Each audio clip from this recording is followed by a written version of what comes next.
আজ সীমান্তে কিশোরী ফেলানী হত্যার ১৫ বছর। ২০১১ সালের এই দিনে কুড়িগ্রামের ফুলবাড়ির অনন্তপুর সীমান্তে বিএসএফ এর গুলিতে নির্মম হত্যাকাণ্ডের শিকার হয় ফেলানী।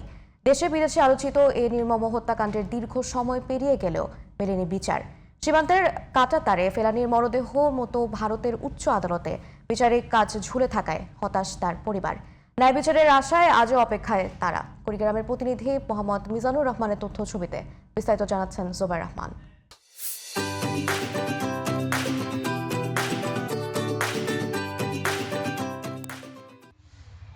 কুড়িগ্রামের নাগেশ্বরী উপজেলার রামখান ইউনিয়নের কালনিটারি গ্রামের নুরুল ইসলাম পরিবার নিয়ে থাকতেন ভারতে। ২০১১ সালের ৭ জানুয়ারি ছিল শুক্রবার। বিয়ের উদ্দেশ্যে দেশে ফিরতে ফুলবাড়ি সীমান্তে মই বেয়ে কাঁটাতার টপকানোর চেষ্টা করে ফেলানী, কিন্তু ভারতীয় সীমান্তরক্ষী বাহিনী বিএসএফ এর গুলিতে বিদ্ধ হয় সে। এরপর তার নিথর দেহ কাঁটাতারে ঝুলেছিল প্রায় ৪.৫ ঘন্টা। এই ঘটনায় বিশ্বব্যাপী তোলপাড় শুরু হলে ২০১৩ সালের ১৩ই আগস্ট ভারতের কোচবিহারের জেনারেল সিকিউরিটি ফোর্সেস কোর্টে হত্যা মামলার বিচার শুরু হয়। বিএসএফ এর আদালতে সাক্ষী দেন ফেলানীর বাবা নুরুল ইসলাম ও মামা হানিফ। কিন্তু ওই বছর ৬ সেপ্টেম্বর আসামি অমিয় ঘোষকে খালাস দেয় বিএসএফ এর বিশেষ আদালত। মানবাধিকার সংগঠন মাসুমের সহযোগিতায় ভারতীয় সুপ্রিম কোর্টে রিট আবেদন করেন ফেলানীর পরিবার, কিন্তু ১৫ বছর পার হলেও আজও বিচার পাননি। আমি যেরকম আছি ১৫টা বছর কাঁদতেছি, অনেক মানুষ তো এরকম মা বাবা কাঁদতেছে যে সীমান্ত যেরকম মারা যাইতেছে।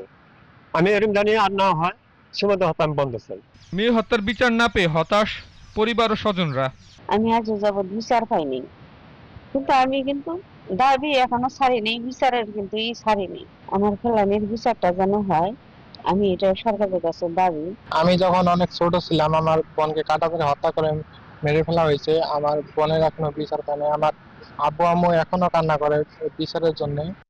ফেলানি হত্যা হয়েছে, এর বিচার তখন থেকে চলতেছে যে এর বিচার হবে, কিন্তু এই পর্যন্ত আমরা বিচার পাইনি। এদিকে ভারতের আন্তরিকতার অভাবে ফেলানী হত্যার বিচার হচ্ছে না বলে জানান এই আইনজীবী। এই ফেলানী হত্যাকাণ্ডের সঙ্গে জড়িত এবং দায়ী যে সদস্য বিএসএফ সদস্য, তাকে দৃষ্টান্তমূলক শাস্তি প্রদান করা হোক, তাহলে ভারতের প্রতি মানুষের বিশ্বাস এবং আস্থা ফিরে আসবে। Zubair Rahman, GTV news.